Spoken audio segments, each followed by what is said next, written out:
Hello viewers, welcome to S Pathshala. अभी हम लोग पढ़ेंगे ऑर्गेनिज्म एंड पॉपुलेशन चैप्टर का ही continuation topic, that is abiotic factors basically.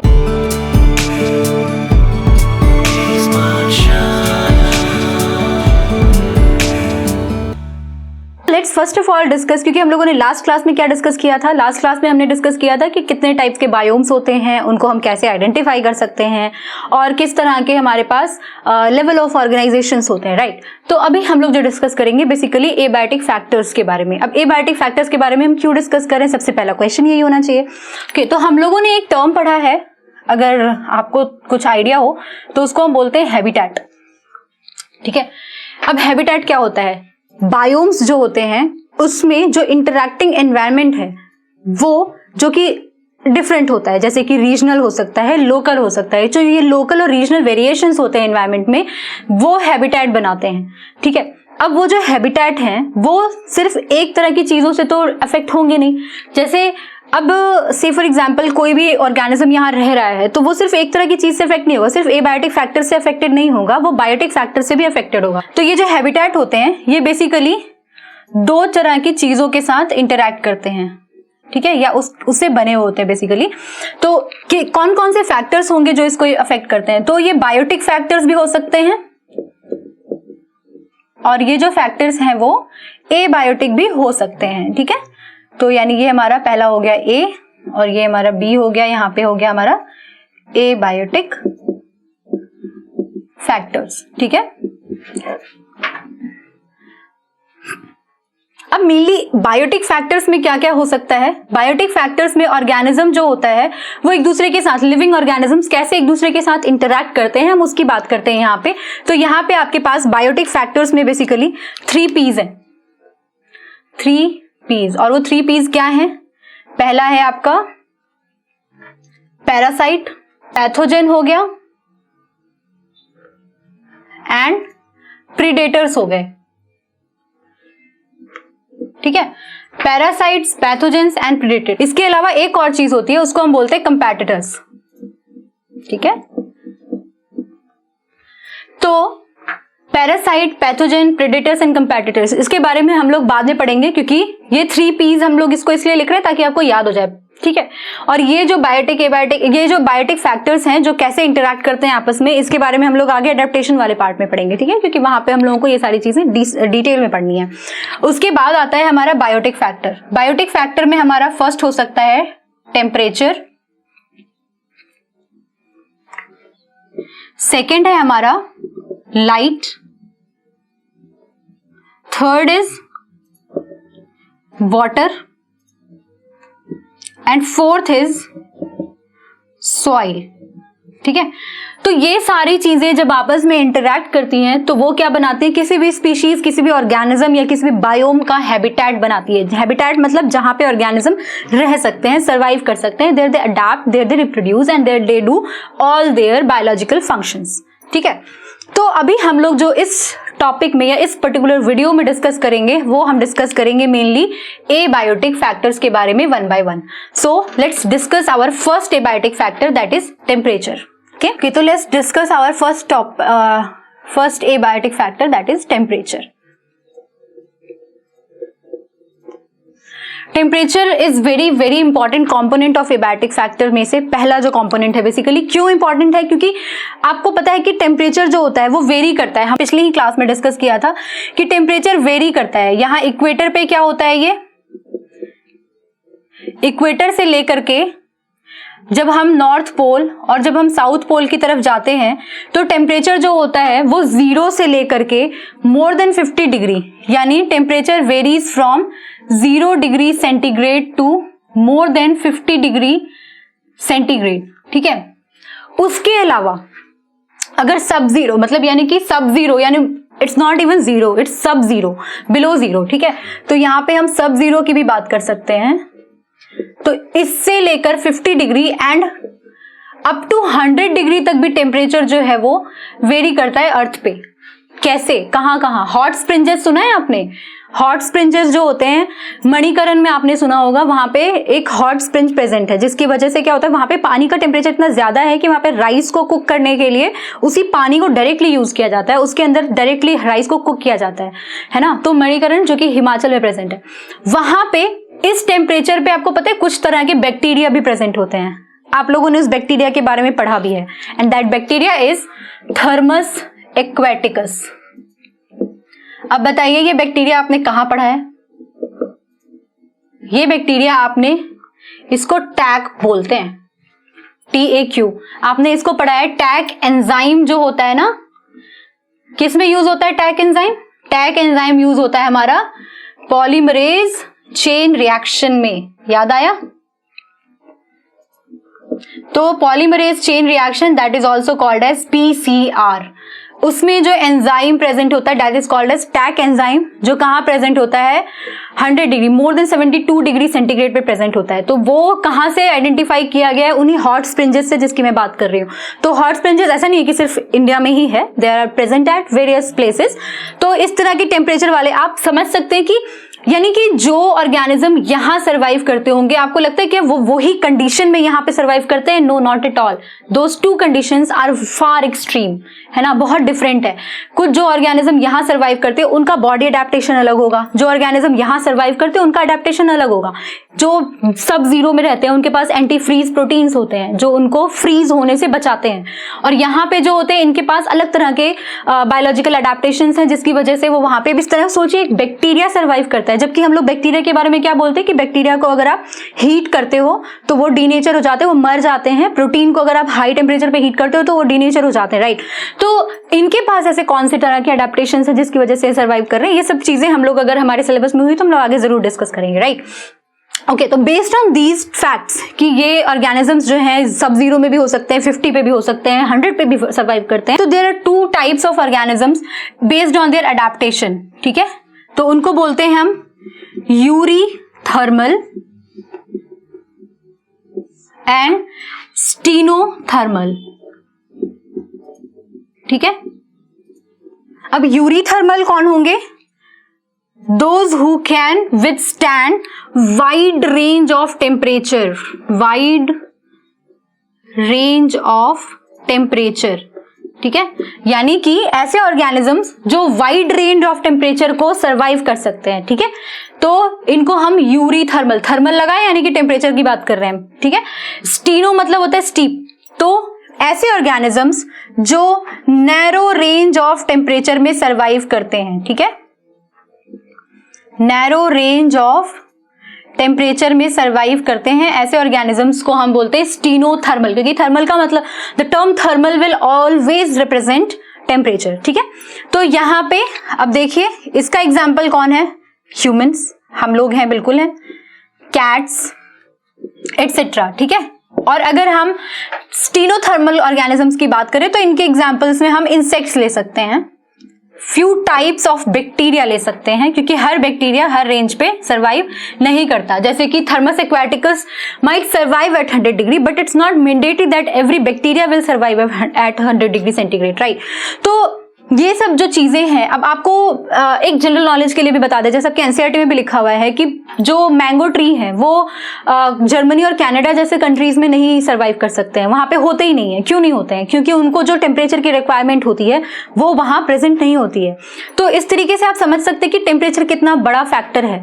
हमारे पास बहुत सारे बॉडी में ऐसे अवेलेबल बैक्टीरियाज होते हैं जो हमारी बॉडी में प्रेजेंट है। हमारी बॉडी के अंदर जो बैक्टीरियाज हैं, there are few types of bacterias और few types of enzymes also. बहुत हमारी बॉडी में बैक्टीरिया होता है या नहीं होता है? हमारे गट में बैक्टीरिया प्रेजेंट है, राइट। हमारी बॉडी में एंजाइम्स प्रेजेंट होते हैं, है ना। तो ये जो एंजाइम्स हैं, ये जो बैक्टीरिया है ये भी, और ये जो एंजाइम्स है ये भी, ये एक पर्टिकुलर टेम्परेचर पे काम करते हैं। उससे ज्यादा अगर आप उसको टेम्परेचर देंगे तो उनकी डेथ हो जाएगी बैक्टीरियाज की। और एंजाइम्स जो होते हैं वो एज अ कैटलिस्ट काम करते हैं बहुत सारे रिएक्शंस को प्रोसीड करने के लिए। तो जब अगर बॉडी का टेम्परेचर बहुत ज्यादा हो जाएगा, से for example I am talking about, तो वहां पे एंजाइम्स जो होते हैं वो एक्टिवेट नहीं होते हैं। आपने बायोकेमिस्ट्री वाले पार्ट में पढ़ा था 11th क्लास में कि एंजाइम्स जो होते हैं वो कैसे एक बेल शेप कर्व देते हैं विथ टेम्परेचर, है ना। तो ये सारी चीजें जो है ये हमारा टेम्परेचर डिफाइन करती है कि कैसे टेम्परेचर यानी कि as a major abiotic factor regulate करता है कहीं के भी पॉपुलेशन को, कहीं के भी ऑर्गेनिजम्स की सर्वाइवल को, उनके हैबिटेट को, ठीक है। और नेक्स्ट जो एबायोटिक फैक्टर है दैट विल बी वाटर। हमारा जो नेक्स्ट फैक्टर है दैट विल बी वाटर। अब वाटर कैसे इंपॉर्टेंट है? सबसे पहली चीज की लाइफ जो ओरिजिनेट हुई थी वो कहाँ हुई थी? वाटर में, ठीक है। तो फर्स्ट चीज तो यही होगी कि life originated inside the water, ठीक है। तो वाटर कितना इंपॉर्टेंट होगा वो आप समझ सकते हैं। तो अगर वाटर को हटा दिया जाए एज ए कॉम्पोनेंट तो क्या होगा? सर्वाइवल पॉसिबल है? Survival without water is not possible, नहीं हो सकता, ठीक है। थर्ड पॉइंट अगर हम बात करें तो फोटोसिंथेसिस आप लोगों ने अच्छे से पढ़ा है। तो ये जो फोटोसिंथेसिस प्रोसेस है वो किसके प्रेजेंस में होता है? वाटर एक बहुत इंपॉर्टेंट फैक्टर होता है। एक नेक्स्ट चीज जो होती है कि वाटर जो है वो एक लिमिटिंग फैक्टर है। कहां पे? अगर आप डेजर्ट की बात करें तो ये एक लिमिटिंग फैक्टर होता है डेजर्ट में। लिमिटिंग फैक्टर कोई भी ऐसी चीज जिसके एब्सेंस से लाइफ वहां पे वैनिश हो सकती है, तो that is called as water in case of desert also. तो वाटर का आप देख सकते हैं कितना इंपॉर्टेंट और मेजर रोल है किसी भी लिविंग ऑर्गेनिज्म के ऊपर। वाटर जो होता है फॉर, अगर हम फोटोसिंथेसिस के लिए बात करते हैं तो प्लांट्स को वाटर जो होता है वो किस तरीके से या तो अवेलेबल होता है, दो तरह के वाटर होते हैं। एक जो अवेलेबल होगा, ठीक है, अवेलेबल टू प्लांट्स, तो इसको हम बोलते हैं, और इसको हम बोलते हैं क्रेसार्ड। और कुछ वाटर जो होता है वो अनअवेलेबल होता है प्लांट को, मतलब ये प्रेजेंट तो है, यानी ये अर्थ के नीचे present, I mean beside the soils ये प्रेजेंट तो होता है, बट ये अनअवेलेबल होता है प्लांट को। तो इस वाले वाटर को हम बोलते हैं एकार्ड, ठीक है, क्रेसार्ड, और इसको हम बोलेंगे एकार्ड। ये जो होंगे ये कैपिलरी वाटर होते हैं, कैपिलरी वाटर होते हैं, यानी कि कैपिलरी फोर्स ऑफ एक्शन के थ्रू ये वाटर जो होते हैं ये प्लांट्स को, मान लीजिए ये सॉइल है, यहाँ पे पानी है, तो ये यहाँ पे कैपिलरी एक्शन आपको पता है ना, तो कैपिलरी एक्शन के थ्रू यहाँ रूट्स को ये वाटर जो है वो अवेलेबल हो जाता है। और ये वाला वाटर इतना ज्यादा नीचे है कि ये प्लांट को कैपिलरी एक्शन के थ्रू नहीं मिल पाता है, इसी वजह से हम इसको बोलते हैं ग्रेविटेशनल वाटर, ठीक है, ग्रेविटेशनल वाटर। Okay fine. तो ये जो क्रेसार्ड प्लस एकार्ड है, ठीक है, this chresard plus echard is called as holard. Chresard plus echard, ठीक है। तो क्रेसार्ड ये इस तरीके से होता है। अच्छा, वाटर जो है, वाटर को हम सॉल्ट कॉन्सेंट्रेशन के फॉर्म में भी देखेंगे कि कितना पार्ट्स जो है वो पानी में सॉल्ट का अवेलेबल है। तो पीपीएम के बेसिस पे, पार्ट्स पर मिलियन के बेसिस पे सैलिनिटी ऑफ वाटर जो होता है वो भी बहुत इंपॉर्टेंट फैक्टर होता है लाइफ के लिए। तो सैलिनिटी ऑफ वाटर में अगर 5% सैलिनिटी है वाटर में तो हम उसको बोलेंगे इनलैंड वाटर, यानी इनलैंड वाटर की सैलिनिटी कितनी होती है? अप्रोक्सीमेटली 5%, ठीक है। अगर 30 से 35% की सैलिनिटी है तो वो कहां प्रेजेंट होती है? सी में और ओशियंस में। और अगर हमारे पास 100% या मोर देन 100% वाटर की सैलिनिटी होती है तो उसको हम बोलते हैं हाइपर सैलाइन लगून्स, ठीक है।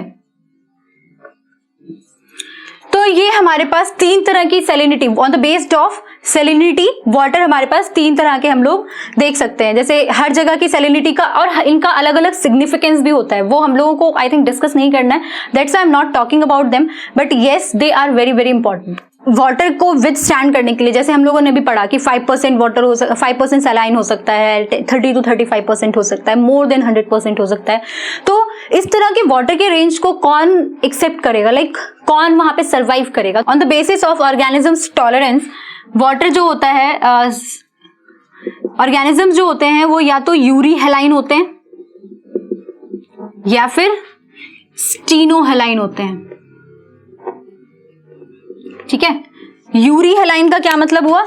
सेम एज यूरी थर्मल, ठीक है, जो कि वाइड रेंज ऑफ सैलिनिटी को विथस्टैंड कर सकते हैं,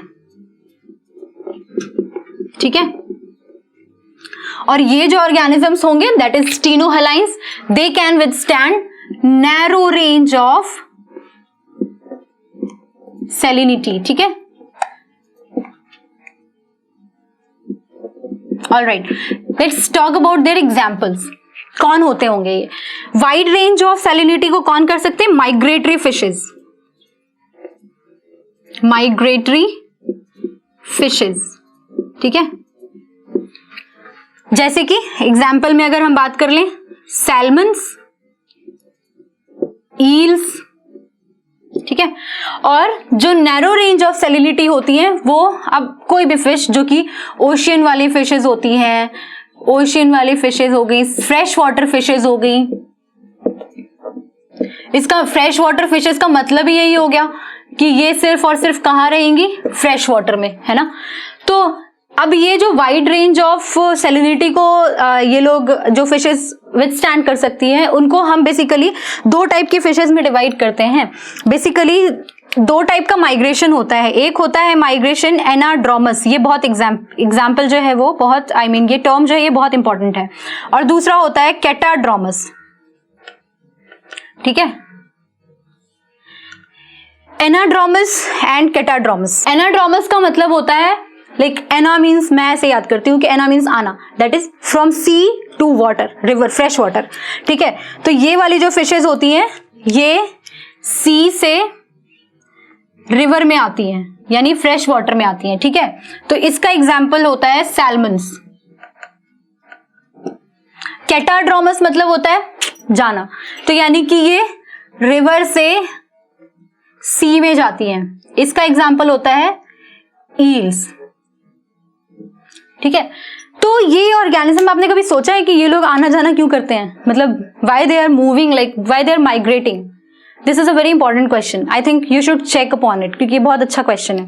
बेसिकली इनके जो रिप्रोडक्शन होता है ना, वो होता है लाइक अगर ये सी में रह रही हैं, मतलब आप सोचिए सैल्मन्स जो कि सी में रहते हैं इन नॉर्मल कंडीशंस, लेकिन जब इनको रिप्रोड्यूस करना होता है, एग ले करना होता है, तो ये रिवर में चले जाते हैं, ठीक है। माइग्रेट करके पहले ये रिवर तक जाते हैं, वहां जाके ये अपना एग ले करते हैं। तो आप सोचिए कि ऐसा क्यों होता होगा और कैसे वो जो स्पीशीज है या जो ऑर्गेनिज्म है उसमें किस तरह के अडेप्टेशंस होते होंगे जिसकी वजह से वो पहले तो सलाइन वाटर में रह रही है, यानी सी या ओशन में रह रही है, और उसके बाद फिर वो वहां रिवर में जा रही है और वहां जाकर के वो रिप्रोड्यूस कर रही है, अपने एग्स ले कर रही है। और फिर वो जो एग है या जो उनका ब्रूड है, यानी कि जो भी उनका छोटा स्पीशीज है, जो स्पॉन है, वो धीरे धीरे फिर जब बड़ा होता है तो वो धीरे धीरे कहाँ बड़ा होगा? वापस आएगा ये अपने सी वाटर में। तो इनके अंदर यानी एक बहुत वाइड रेंज ऑफ अडेप्टेशन है, that's why they are capable of withstanding this sea and ocean के बीच का जो सैलिनिटी है that is 5% and 30 to 35% of salinity they can withstand. तो दैट्स व्हाई इनको हम यूरीहेलाइंस बोलते हैं, ठीक है। Stenohaline like fresh water fishes, कोई भी एग्जांपल ले लीजिए आप, कतला ले लीजिए, हेटेरोनेस्टिस फॉसिलिस ले लीजिए आप, चाना पंक्टेटस ले लीजिए, कोई भी फ्रेश वाटर फिश जो भी आप सोच सकते हैं, they are capable of only withstanding a very narrow range of salinity. और अगर उसे सैलिनिटी आप बढ़ा देंगे तो वो फिशेस वहीं पे मर जाएंगी, ठीक है। Fishes are also even they are also very much sensitive to the temperature of water। तो ये सारी जो चीजें होती हैं, यानी कि फिशेस जो स्टीनोहेलाइन सिर्फ नहीं होती, और स्टीनोथर्मल भी होती हैं, ठीक है। तो वो टेम्परेचर भी बहुत ज्यादा वेरिएशंस नहीं झेल पाती। तो ये जो चीजें थी ये हमारे सेकेंड एबाटिक फैक्टर के बारे में थी, दैट इज वाटर। सो अगर आपके कुछ भी क्वेरीज हैं, कुछ भी क्वेश्चंस हैं, please drop them in the comment box. Till then all the best, bye bye.